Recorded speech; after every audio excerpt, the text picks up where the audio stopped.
Bonjour, ici Claire Pedro d'Environnement Côte-Nord.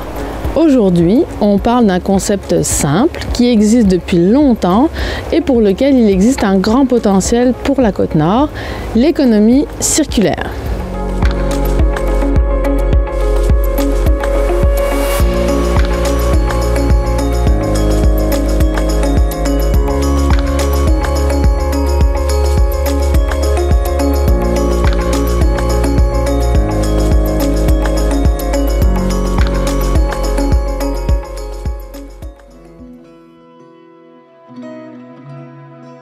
Le principe de l'économie circulaire consiste à produire des biens et des services, mais mieux que ce qu'on fait actuellement.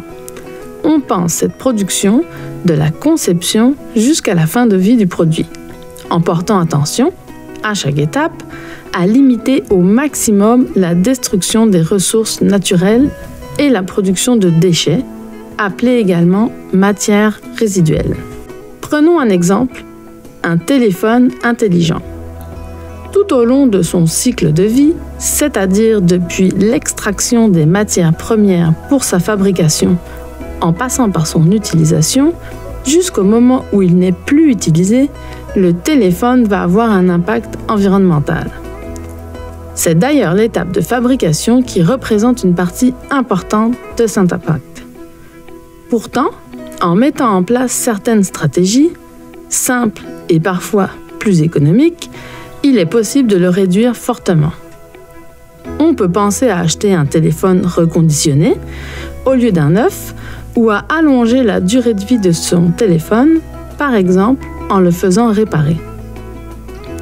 Lorsqu'il est en fin de vie, au lieu de rester dans un tiroir, il pourrait être donné, rapporté à des points de collecte ou recyclé. Toutes ces stratégies font partie de l'économie circulaire.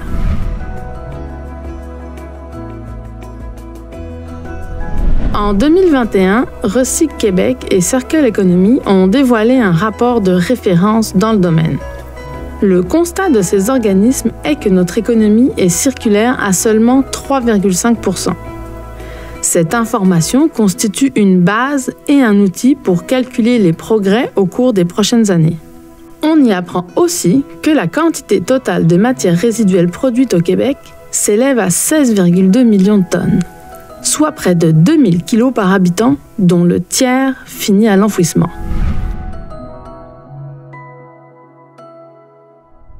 Au niveau mondial, la circularité atteignait 7,2% en 2023. Mais certains pays font mieux que d'autres. Le chef de file dans le domaine, les Pays-Bas.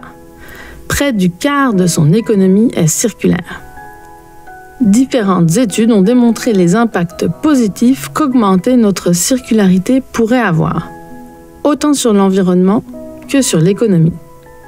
D'ailleurs, si la moyenne mondiale passait de 7,2 à 17%, on atteindrait l'objectif qu'un grand nombre de pays se sont fixés en 2015, soit rester sous la barre des 2 degrés de réchauffement climatique planétaire.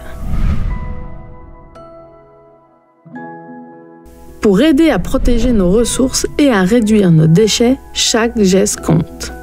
Tout le monde pourrait consommer mieux, adopter de nouveaux comportements ou encourager notre économie locale, par exemple. Les communautés et entreprises nord-côtières, elles aussi, jouent un rôle pour augmenter l'indice de circularité québécois. Les citoyens et les organisations participent parfois même sans le savoir au déploiement des 12 stratégies de l'économie circulaire. Parmi les plus connus ou les plus faciles à mettre en place, le recyclage, le compostage, l'entretien et la réparation, la location, le don et la revente ou la consommation responsable. D'autres stratégies, un peu moins connues, méritent notre attention. Par exemple, l'économie collaborative, aussi appelée économie du partage. Elle repose sur l'échange entre particuliers de biens, de services ou de connaissances, gratuits ou non. L'hébergement, les matériels et autres équipements comme vos outils ou votre tondeuse, ou le secteur de la mobilité, avec le partage de vélos ou de véhicules, sont de bons exemples de cette économie du partage.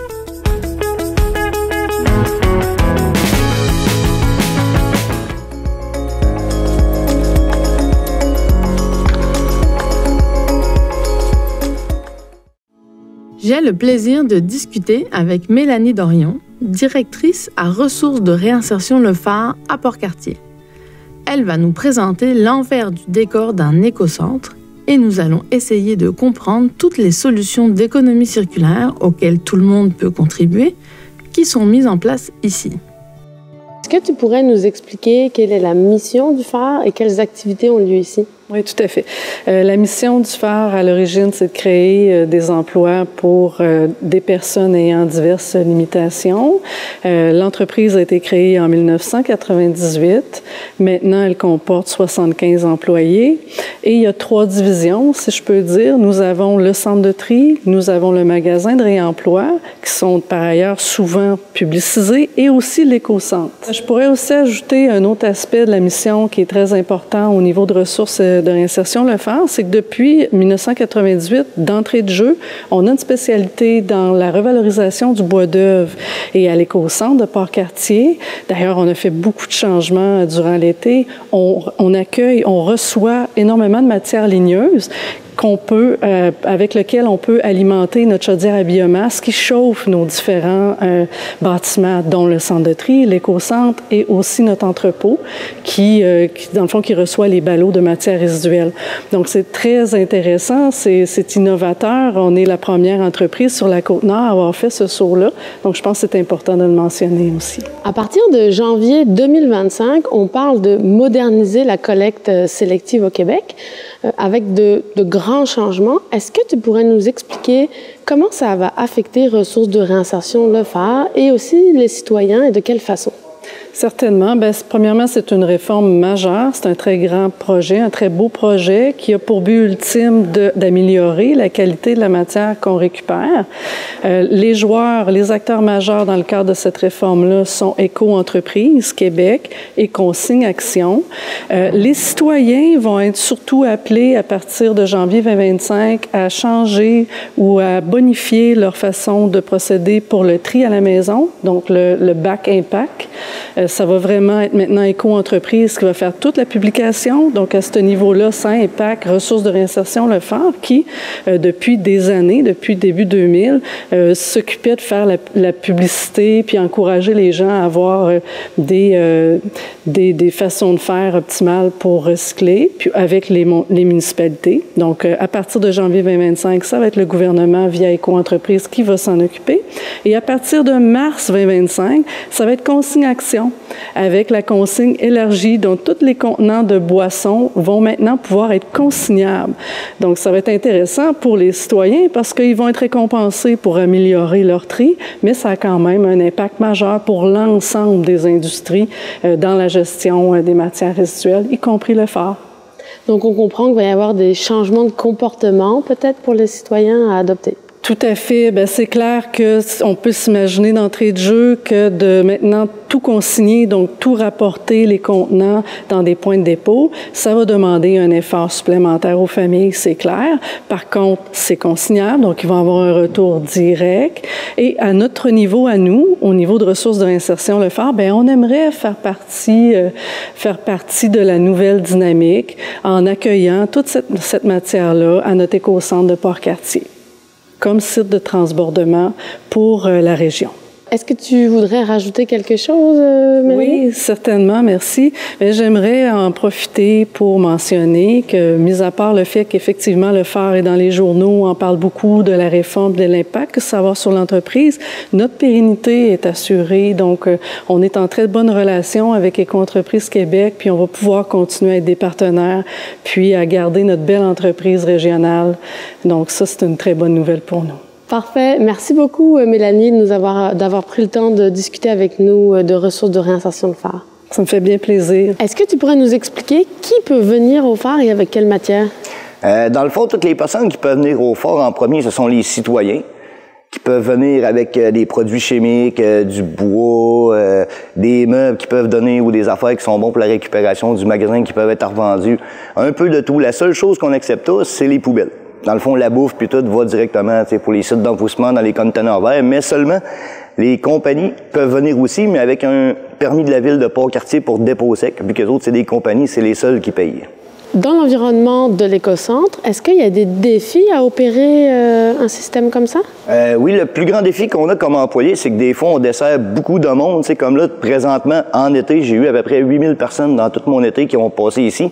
Puis si le client, des fois, n'y pense pas, met les produits chimiques en dessous, met les affaires mélangées, bien, lorsqu'on arrive au déchargement, nous, on enlève les produits chimiques, on enlève les encombrants, les affaires en premier. Fait que si les affaires sont pas bien placées, c'est dur pour l'employé de desservir le client, puis plus long pour le client pour se faire desservir aussi. À l'écocentre, tu le disais, on reçoit du bois. Est-ce que tu peux nous expliquer les différentes voies de valorisation que vous avez pour le bois? Oui, le bois, dans le fond, on le recycle quand le bois est non peinturé, non teint, que c'est pas un bois à colle. S'il y a des grosses plaques, ça serait mieux qu'il serait enlevé les gros morceaux de métal, mais les clous et les autres petites choses qu'on met sur un bois ne dérangent pas. Mais tout ce qui est colle et tout autre est valorisé pareil, mais au site d'enfouissement mis au container. Mélanie nous expliquait qu'il y avait du bois qui pouvait être valorisé pour chauffer. Est-ce qu'il y a d'autres perspectives? Oui, on a le bois dans le fond qu'on peut broyer pour chauffer.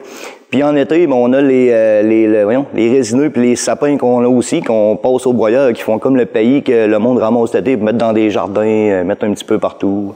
Dans votre travail au quotidien, les gens qui amènent justement ce bois, est-ce qu'ils pourraient faire quelque chose pour vous aider à mieux travailler et à mieux valoriser le bois pour éviter qu'il aille à l'enfouissement?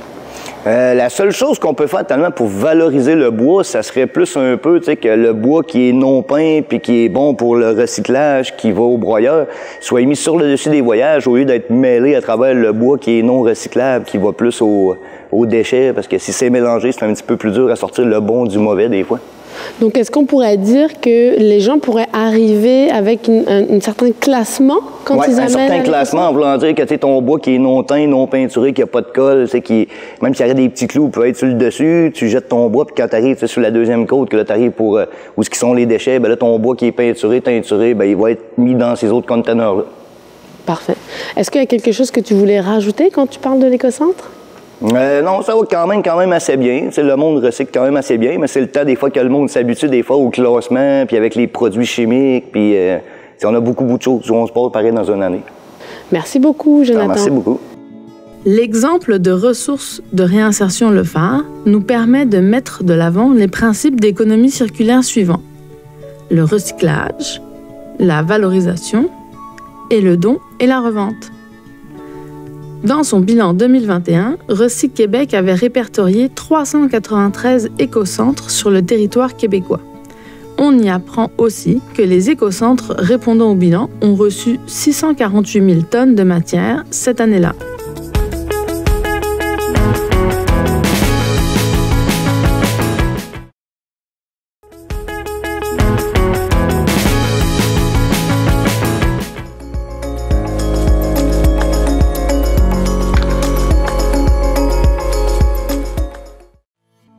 Dans économie circulaire, il y a aussi le mot économie.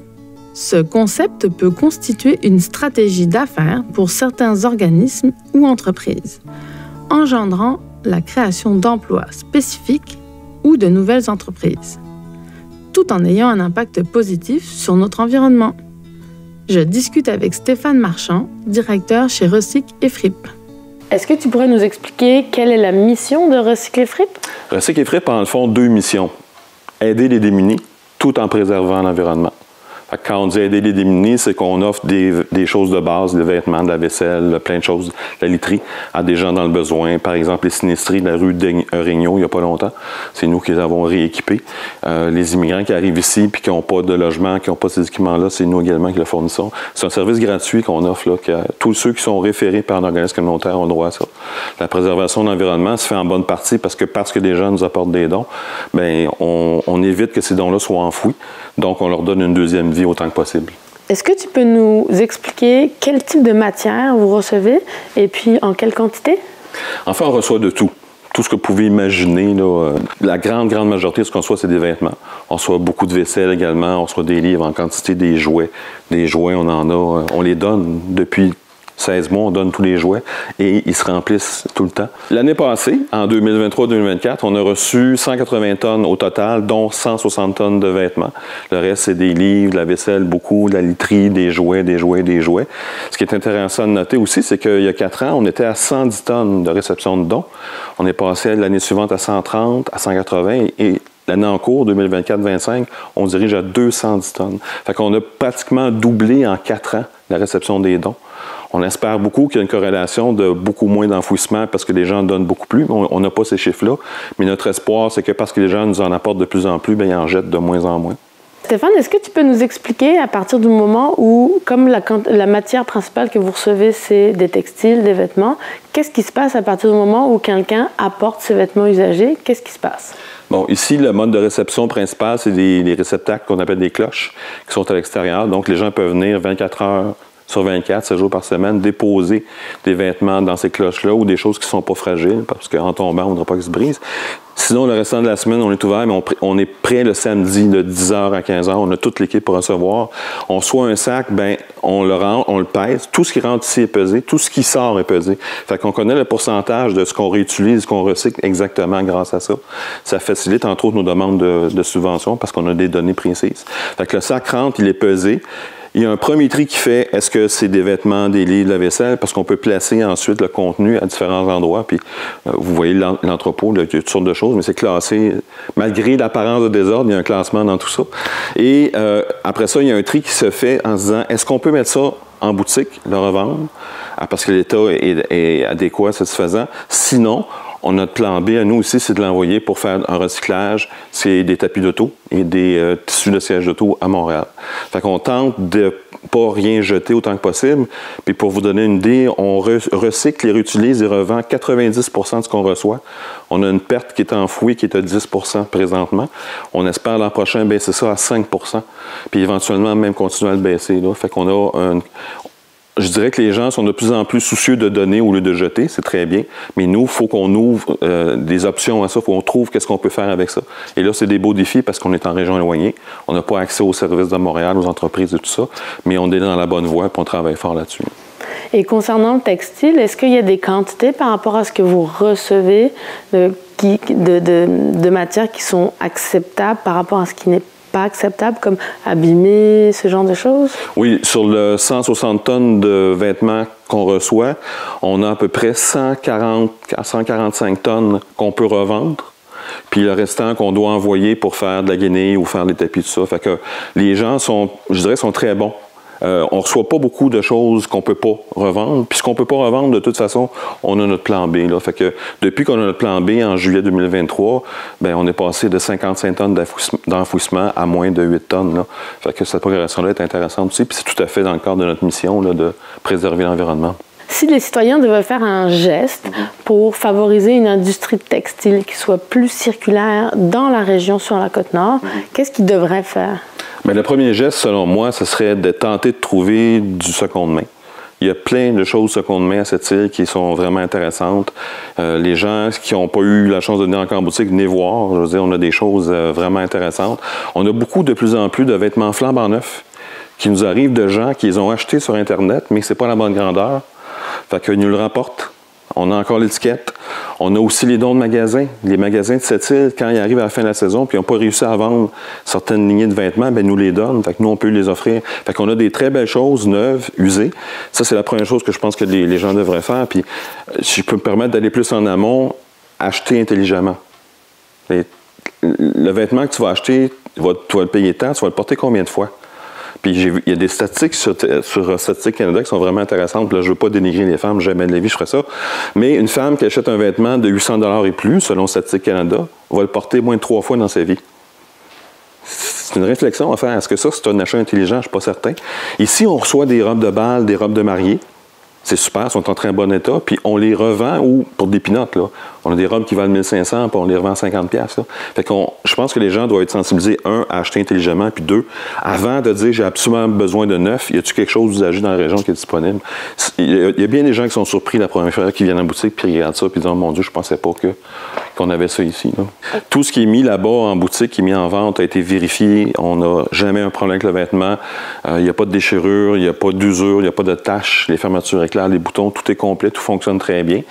Et souvent, on a des choses neuves. Je pense que les gens, il faut qu'ils passent au-dessus de c'est juste de la gainée. On ne vend pas de gainée, on vend des vêtements qui sont tous en bon état. Merci beaucoup, Stéphane, de nous avoir parlé de cette initiative circulaire. Merci, Claire.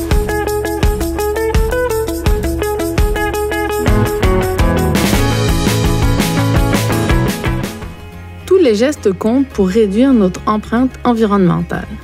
Le secteur de la culture peut aussi y contribuer. Je me trouve au Musée régional de la Côte-Nord et je rencontre Joanie Jacques, directrice, qui va nous parler de déconstruction raisonnée.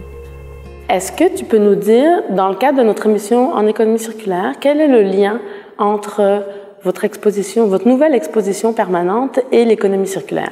Oui, en fait, c'est que avec le temps, le milieu culturel se pose de plus en plus de questions à savoir quel peut être leur rôle dans le virage vers le développement durable. L'économie circulaire, c'est une des avenues.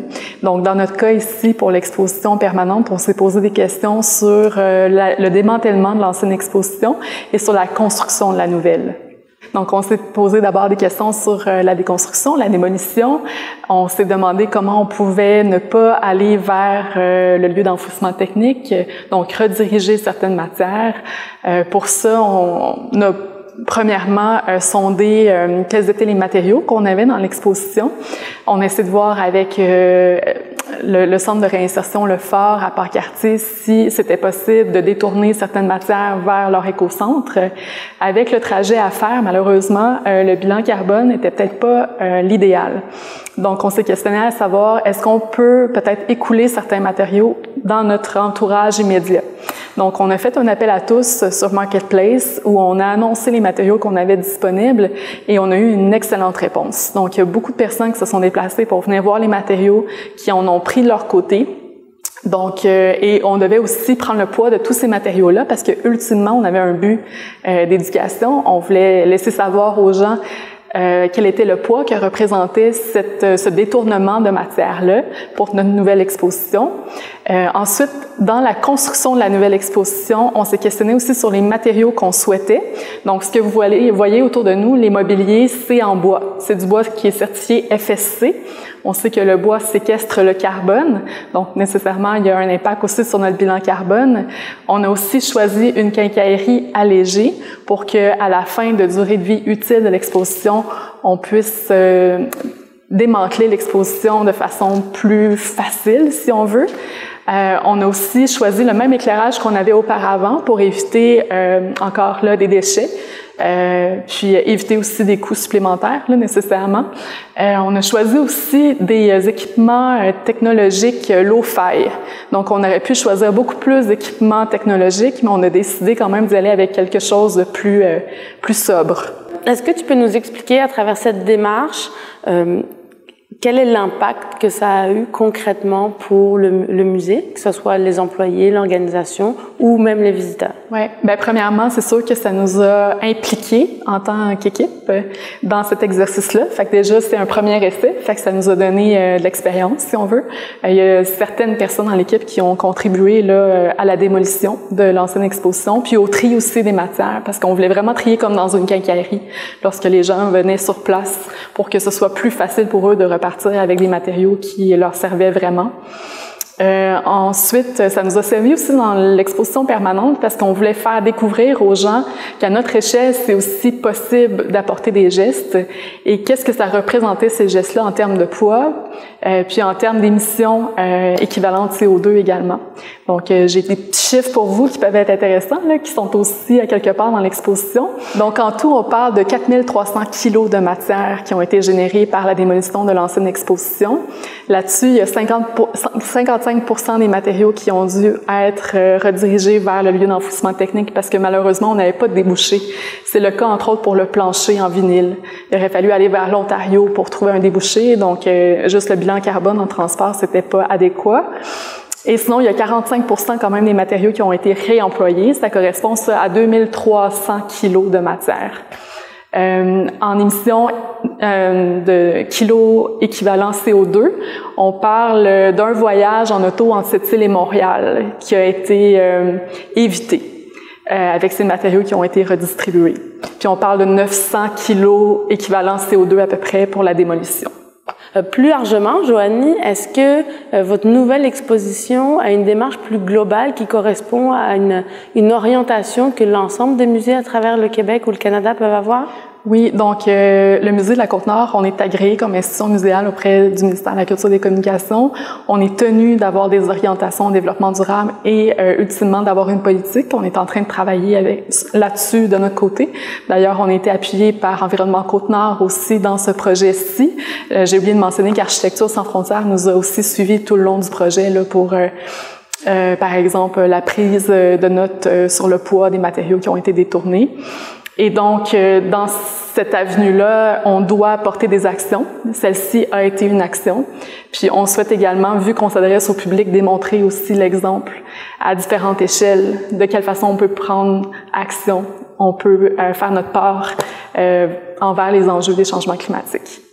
Ouais. Merci, Joanie, de nous montrer comment un musée peut aussi démontrer des démarches en économie circulaire. Ça fait plaisir.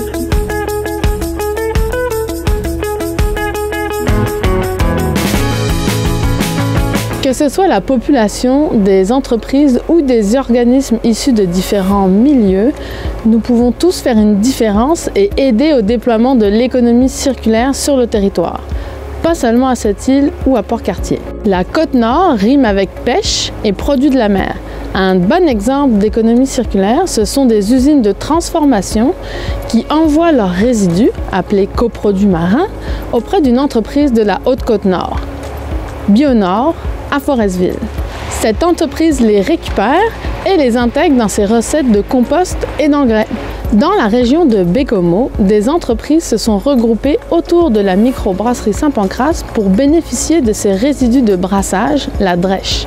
Une fois séchés, ces entreprises peuvent les transformer selon leurs besoins. Par exemple, les jardins de Carmanor la transforment en granulés et l'intègrent à l'alimentation de leurs poules. Champinor l'utilise comme substrat pour faire pousser ses propres champignons, tandis que la distillerie Vent du Nord utilise ses équipements pour valoriser ses propres résidus auprès de différents partenaires locaux. Toutes ces actions de ces entreprises permettent de diminuer la production de déchets et donc leur impact environnemental, comme le veut le principe de l'économie circulaire. Restez à l'affût pour une autre émission à saveur environnementale. Merci et à bientôt!